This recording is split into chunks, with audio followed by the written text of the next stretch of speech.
I too appreciate the work that has been done. I think this is a very important issue, and I think it really hits to the issue of abortion as well as to protecting the rights that should be given to all of our people who have disabilities.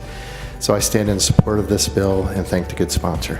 I'm just looking at a picture of my friend JC, who has Down syndrome, and I love her, and I just felt compelled to rise in support of this bill. I am so grateful for her and how she has blessed my life, and I think this bill will say that we value all life, and so I just wanted to rise in support of the bill. I too would like to rise in support of this bill, with apologies to those that were in Judiciary Committee when we discussed this bill. I think the concept bears repeating, that the fabric of our society is made up of a variety of threads.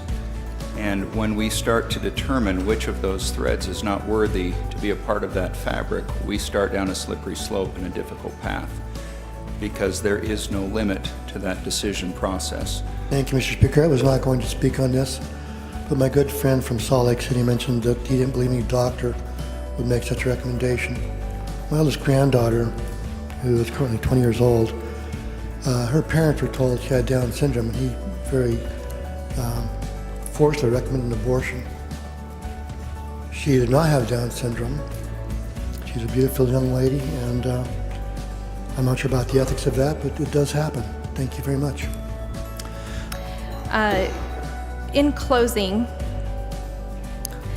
I would just like to point out that there's been a shocking increase of abortions performed only because the child may have Down syndrome. This dehumanizes our brothers and sisters with Down syndrome. They are full of love.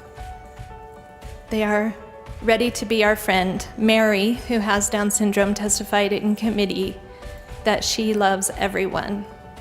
And when she said it, I knew she meant it. But to love, our brothers and sisters with Down syndrome must be allowed to live. We must send the message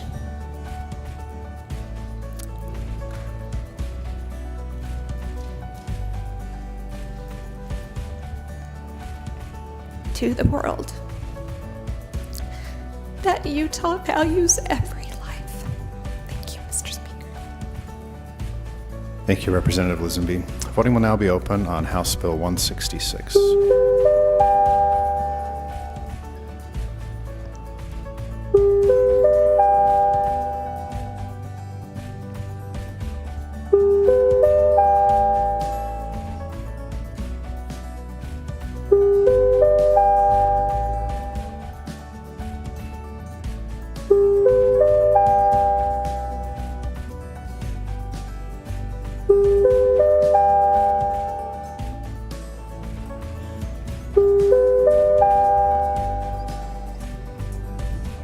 Seeing all those present having voted, voting will now be closed. House Bill 166 passes this body with 54 yes votes and 15 no votes, and will be transmitted to the Senate for further consideration.